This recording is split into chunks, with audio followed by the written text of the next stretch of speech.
கலையில ஏறிய சாரும் பனிமட்டில் ஏறிய தேனும் காற்றும் வாயில ஏறிய சுவையும் நனிபசு பொழியும் பாழும் தென்னை நல்கிய குளிரின நீரும் இனியன என்பேன் என்னும் தமிழை என்னும் இரன்பேர் கண்டேன் என்றார் பாரதிதாசன். அவ்வளவு இனிமையான எனது அன்னை தமிழையும் அவையோர் அனைவரையும் வணங்கி என் உரையை தொடங்குகிறேன். நான் மாதுளசி, 5ஆம் வகுப்பு மாணவி, ஊராட்சி ஒன்றிய தொடக்கப்பள்ளி மாங்குடி.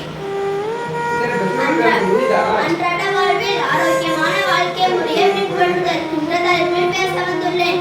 தென்றல் வந்து தீண்டும் போது என்ன வண்ணமோ மனசுல, திங்கள் வந்து காயும் போது என்ன வண்ணமோ நினப்புல, எவரோ சொல்லாமலே பூக்களும் வாசம் வீசுது, எவரோ சொல்லாமலே குயிலெல்லாம் தேனா பாடுது, ஓட நீரோட இந்த உலகம் அது போல, ஓடும் அது ஓடும் இந்த காலம் அது போல. கவிஞர்கள் எல்லாருமே தங்கள் கவியை நம்மை சுற்றி உள்ள இயக்கவான்களோடு ஒப்பிட்டுதான் எழுதியிருக்கிறார்கள். இந்த காலத்து கவிஞரும் ஒரு பாட்டை எழுதியிருக்காரு பாருங்க. காத்து மேல, காத்து கீழே, காத்து சைட்ல, காத்து ரைட்ல, வீட்டு மேல காத்து அடிக்குது, காத்து ரொம்ப நாத்து அடிக்குது, சைட்ல பார்த்தா குப்பை மேடுமா குப்பை மேடுமா. யாரும் கவிஞர் தப்பா நினைக்க வேணாம். இப்போ உள்ள சூழலுக்கு சரியான பாடல்தான். மனிதனாக நாம் செய்யும் பல தவறுகளால் தான் இன்று நம் சுற்றுச்சூழல் வெகுவாக மாசடைந்து கொண்டுதான் இருக்கிறது. நீர் இன்றி அமையாது உலகினின் யார் யாருக்கும் ஆணின்றி அமையாது ஒழுக்கு என்றார் வள்ளுவர். அதுபோல இந்த பிளாஸ்டிக் பயன்பாடு இன்றி அமையாது உலகு என்றாகிவிட்டது.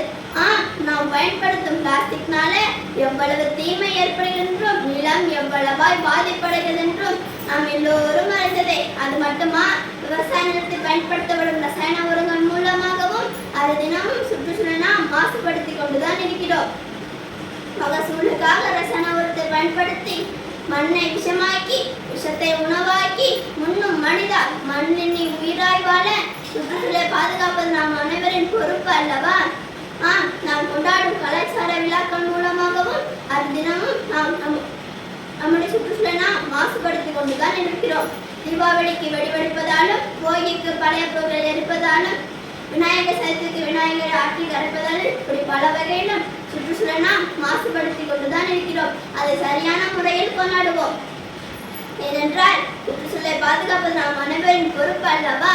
நெல்லை உரலில் இடித்து உடைத்து அரிசியாக்கி பின்னதை சோறாக்கி ஆட்டுக்களில் மாவாட்டி இட்டில் அவித்து செல்லும் இடங்களுக்கு கால்நடையா பயணம் செய்து நம்முடைய வேலைங்கனைத்தையும் கைப்பாடை செய்து 100 வயது கடந்து ஆரோக்கியமாய் வாழ்ந்தார்கள் நம் முன்னோர்கள். இன்று அதிநவீன உலகத்தில் வாழும் நம்முடைய வேலைங்கனைத்தையும் இயந்திர மையமாக்கி புது நோயை உருவாக்கி முடித்துக் கொள்கிறோம் நம் வாழ்க்கையை. நம் முன்னோர்களை போல நாமும் நலமோடு வாழ பழைய வாழ்க்கை முறைக்கு திரும்புவதே நலம்.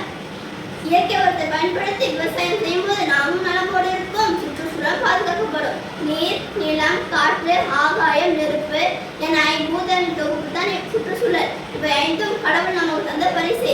இவற்றை நாம் பாதுகாக்கும் போது நம்மை தாங்கும், இல்லையே நாம் தூங்கும் போது நம்முடைய உயிரை வாங்கும். கேரளா வயநாடு நடந்தது நினைவு கூறுகிறேன். ஆகவே சுற்றுச்சூழலை பாதுகாக்க பிளாஸ்டிக்கை தவிர்ப்போம், ஆளுக்கு ஒரு மரம் வளர்ப்போம், மழைநீரை சேமித்து நிலத்தடி நீரை உயர்த்துவோம், இயற்கை உரத்தை பயன்படுத்தி விவசாய உற்பத்தி தொழிலை பெருக்குவோம், மாசில்லா பூமியில் மகிழ்ச்சியாக வாழ்ந்திடுவோம். தெரிந்த அனைத்தையும் தெளிவாக சொன்னேன், புரிந்த அனைத்தையும் புரியும்படி சொன்னேன் என்ற தமிழனை போற்றி